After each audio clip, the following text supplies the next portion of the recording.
વરસાદી મોસમ આવે એટલે ગુજરાતીઓને સૌથી પહેલા યાદ આવે સાપુતારા. એ પહાડો પરથી પડતા ધોધ, એ પાણી ભીના રસ્તા અને આહા કુદરતી સૌંદર્ય. અને બસ આ એની જ સાબિતી છે. આ છે સાપુતારા વઘાઈ માર્ગ. આ રસ્તા ઉપરથી પસાર થતા વાહનો જાણે પાણીને ચીરી અને સાપુતારા બાજુ દોટ મૂકતા હોય એવું લાગી રહ્યું છે.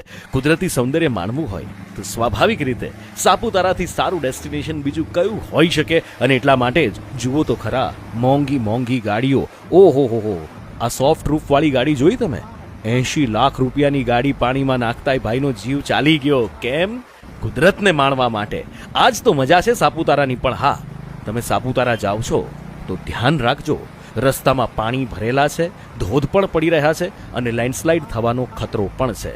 પણ હા, કાગબાપુની એ કવિતા તો યાદ આવી જ જાય. કાળી વાદળડી તને વિનવે રે એકવાર, નાચી લે રંગ મોરલા. એવું સૌંદર્ય છે અહીંનું.